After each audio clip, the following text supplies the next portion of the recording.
नमस्कार दोस्तों, शर्मा जियो क्लासेस में आपका स्वागत है। आज अपने चर्चा करेंगे भारत के उद्योग की। तो सबसे पहले अपने देखते हैं उद्योग कहते किसे हैं।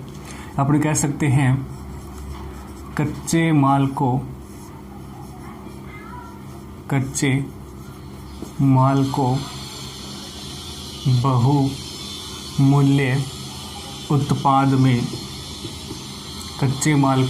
बहुमूल्य उत्पाद में परिवर्तन करना ही क्या कहलाता है? उद्योग। यानी कच्चे माल या प्राथमिक व्यवसाय के उत्पाद को बहुमूल्य उत्पाद में परिवर्तन करना क्या कहलाता है? उद्योग। वहीं दूसरी बात देखिए, उद्योगों को द्वितीय व्यवसाय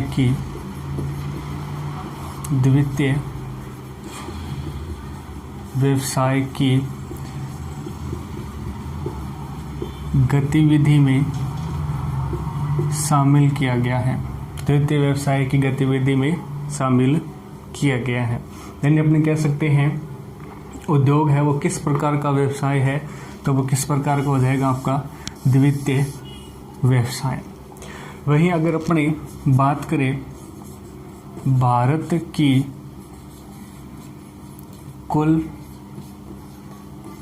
जीडीपी में उद्योगों का योगदान,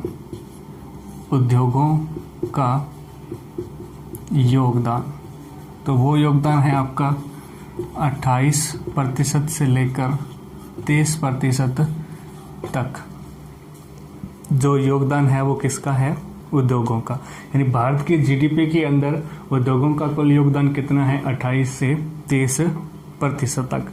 वहीं उसके बाद अगर अपने बात करें भारत के अंदर उद्योगों के प्रकार का, यानी कितने प्रकार के उद्योग हैं, तो भारत के अंदर उद्योगों को मुख्य रूप से 3 भागों में बांटा गया है। पहला आता है आपका निवेश के आधार पर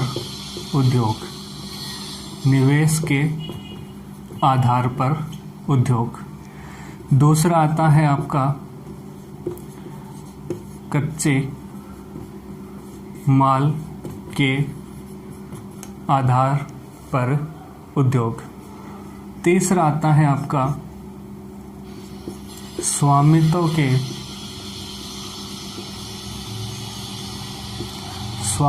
के आधार पर उद्योग का वर्गीकरण। तो सबसे पहले आपने देखे निवेश के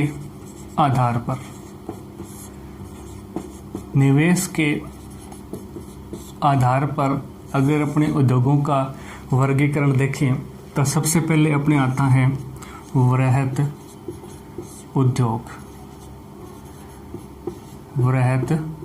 उद्योग। उसके बाद दूसरा आता है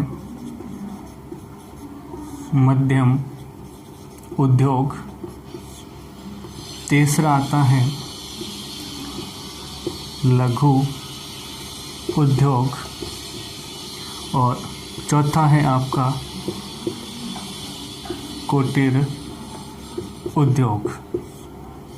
नहीं, अपने कह सकते हैं निवेश के आधार पर उद्योगों को 4 भागों में बांटा गया है।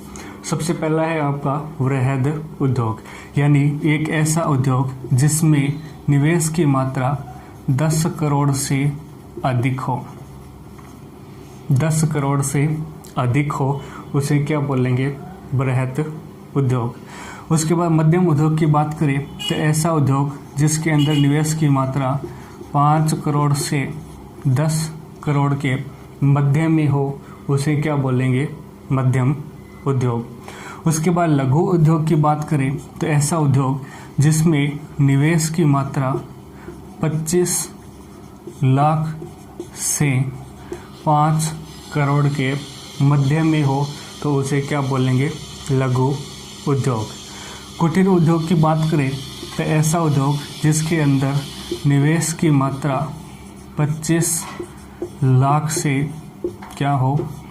कम हो, उसे क्या बोलेंगे? कुटीर उद्योग। उसके बाद यहाँ से देखें मेन प्रश्न की बात करें तो यहाँ से तो एक प्रश्न आता है भारत के कुल जीडीपी में उद्योग का कितना प्रतिशत योगदान है। उसके बाद दूसरा क्वेश्चन है अपना, जो भारत के उद्योग है उनको कौन से व्यवसाय में शामिल किया गया है, तो वो कौन से हो जाएंगे आपके द्वितीय उद्योग। वहीं यहाँ से कई बार प्रश्न पूछ लेते हैं कि कुटीर उद्योग या लघु उद्योगों के अंदर निवेश की मात्रा कितनी होती है। यह सीधा प्रश्न आता है, 5 से 10 करोड़ के मध्य निवेश वाले उद्योगों को किस श्रेणी में रखा गया है, तो वो किस में आ जाएगा आपका मध्य उद्योग। इस प्रकार से यहाँ पर से प्रश्न पूछे जाते हैं। उसके बाद दूसरा देखें अपने कच्चे माल के आधार पर, यानी दूसरा है अपने पास कच्चे माल के आधार पर उद्योगों के प्रकार। तो सबसे पहले आता है आपका कच्चे माल के आधार पर कृषि आधारित उद्योग, कृषि आधारित उद्योग। उसके बाद दूसरा आता है आपके पास पशु आधारित उद्योग, पशु आधारित उद्योग। तीसरा आता है अपने पास वन आधारित उद्योग, वन आधारित उद्योग। चौथा आता है अपने पास खनिज आधारित उद्योग, खनिज आधारित उद्योग। और पांचवा आता है रसायन आधारित उद्योग। यानी निवेश के आधार पर अपन ने देखा था उद्योगों को 4 भागों में बांटा गया था, लेकिन कच्चे माल के आधार पर उद्योगों को 5 भागों में बांटा गया है। जैसे पहला है आपका कृषि आधारित उद्योग, जैसे इसमें देखें अपनी सूती वस्त्र उद्योग, चीनी उद्योग और आपका जूट उद्योग। ये सारे के सारे आपके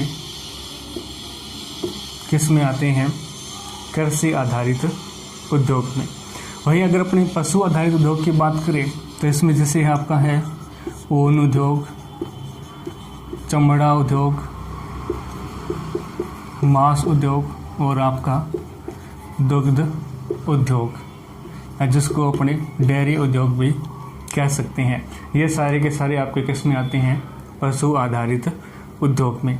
वहीं अगर अपने वन आधारित उद्योग की बात करें तो इसमें आते हैं आपके कागज उद्योग, उसके बाद गोंद उद्योग, उसके बाद रबड़ उद्योग और आपका फर्नीचर उद्योग। ये सारे के सारे उद्योग आपके किस में आते हैं, वन आधारित उद्योग में। उसके बाद खनिज आधारित उद्योग में देखें तो इसमें आता है लोहा उद्योग, तांबा, सोना और सीमेंट उद्योग। पीछे एग्जाम में पूछा गया था सीमेंट उद्योग किस उद्योग पर आधारित है, तो आपका किस पर आ जाएगा, खनिज आधारित उद्योग। उसके बाद रासायनिक उद्योग में देखें तो इसमें है आपका प्राकृतिक रबड़ उद्योग, उसके बाद नमक उद्योग और उर्वरक उद्योग, जिसको अपने कह सकते हैं खाद्य उद्योग। ये सारे के सारे उद्योग आपके किस में आते हैं, रासायनिक आधारित। या आपने कह सकते हैं कच्चे माल के आधार पर उद्योगों को 5 भागों में बांटा गया है। कृषि आधारित उद्योग में आपका है सूती वस्त्र, चीनी उद्योग, जूट उद्योग आदि। वहीं पशु आधारित उद्योग में आपका है ऊन आधारित उद्योग, चमड़ा, मांस और दुग्ध या डेयरी उद्योग। वन आधारित उद्योग में देखें कागज, गोंद, रबड़ और फर्नीचर। ये सारे के सारे आपके किस में है, वन आधारित उद्योग में। उसके बाद खनिजों के आधार पर देखें जिसमें आपका है लोहा उद्योग, तांबा उद्योग, सोना और सीमेंट। सीमेंट के बारे में पीछे एग्जाम में पूछा गया है। तो हो सकता है आगे इनमें से भी किसी में से एग्जाम में प्रश्न पूछ लिया जाए। आगे रासायनिक उद्योग में देखें तो प्राकृतिक रबड़ जो रसायन द्वारा तैयार किया जाता है, उसके बाद नमक उद्योग, खाद या उर्वरक उद्योग, ये सारे आपके आते हैं कच्चे माल के आधार पर। उसके बाद अगर अपने तीसरा उद्योग देखें स्वामित्व के आधार पर, तो स्वामित्व के आधार पर उद्योगों को 3 भागों में बांटा गया है। यानी अपने कह सकते हैं स्वामित्व के आधार पर उद्योग। तो इसमें स्वामित्व के आधार पर उद्योगों को 3 भागों में बांटा गया है। पहला उद्योग आता है आपका सार्वजनिक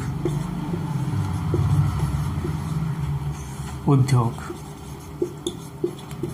सार्वजनिक उद्योग। उसके बाद दूसरा आता है निजी उद्योग और तीसरा आता है आपके पास संयुक्त उद्योग। कौन सा? संयुक्त उद्योग। सार्वजनिक उद्योग की बात करें तो पूर्ण रूप से किसका अधिकार हो?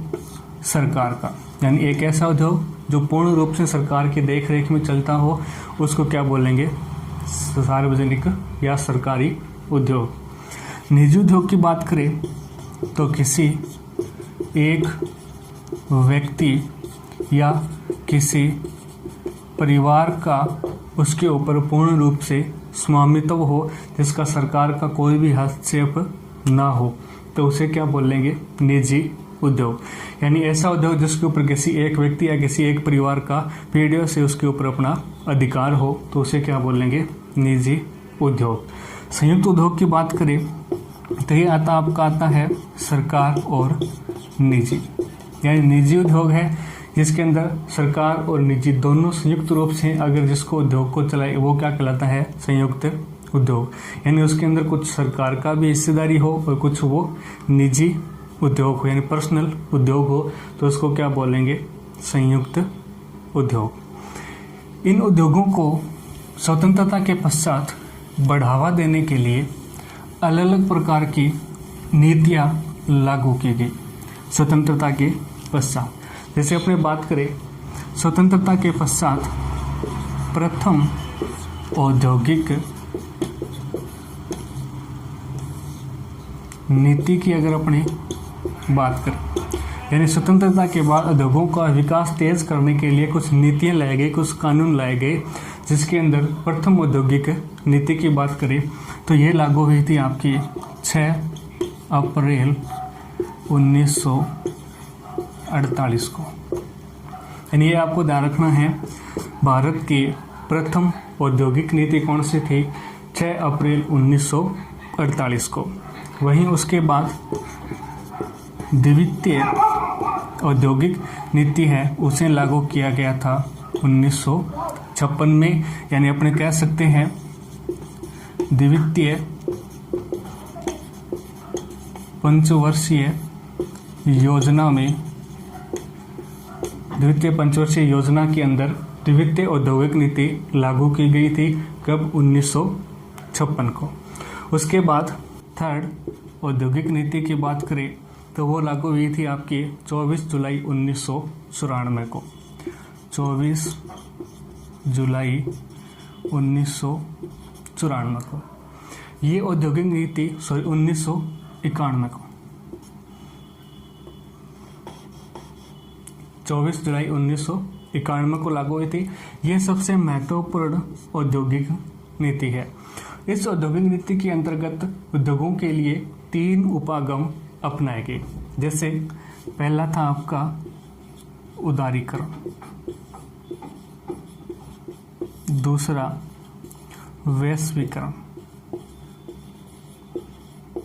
उदारीकरण, वैश्वीकरण, और तीसरा था इसमें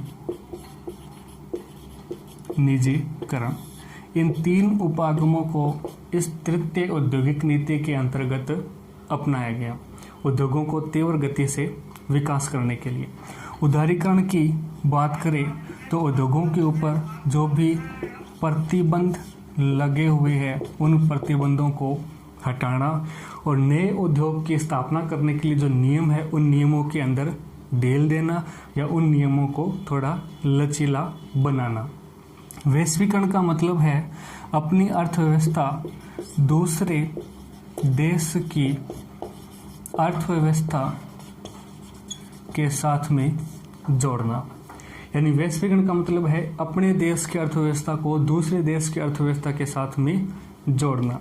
निजीकरण का मतलब होता है उद्योगों को ठेके पर देना, यानी ठेका पद्धति के आधार पर उद्योगों का संचालन करना। उसके बाद अगर अपने देखें इन योजनाओं के अंतर्गत उद्योगों का विकास हुआ तो उसका सामान्य क्षेत्र पर क्या प्रभाव पड़ा। यानी प्रभाव का अगर अपने देखें, भारत के अंदर सबसे ज़्यादा अधिक कारखाने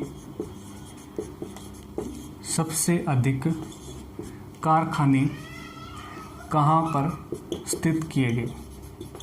अगर अपने देखें भारत के अंदर सबसे अधिक या सर्वाधिक कारखानों की संख्या देखें, यानी सबसे ज़्यादा कारखाने देखें तो सबसे पहले आता है आपका तमिलनाडु 1 नंबर पे और 2 नंबर पे आपका आता है महाराष्ट्र। 1 नंबर पे है आपका तमिलनाडु और 2 नंबर पे है महाराष्ट्र। यानी सबसे अधिक कारखानों की संख्या, सबसे अधिक ज़्यादा कारखानों की संख्याओं की अगर अपनी बात करें तो सबसे ज़्यादा कारखाने कहाँ पे है, तमिलनाडु में, और उसके पश्चात किसमें है, महाराष्ट्र में। वहीं अगर अपने बात करें सर्वाधिक निवेश की यानी कौन से राज्य में सबसे अधिक निवेश हुआ है, तो उसके अंदर पहले नंबर पे आता है आपका महाराष्ट्र और दूसरे नंबर पे आता है आपका गुजरात। यानी निवेश की दृष्टि से अंदर, यानी निवेश है जो सबसे ज़्यादा वो महाराष्ट्र के उद्योगों पर किया गया है और 2 नंबर पे आपके कौन आता है, गुजरात आता है।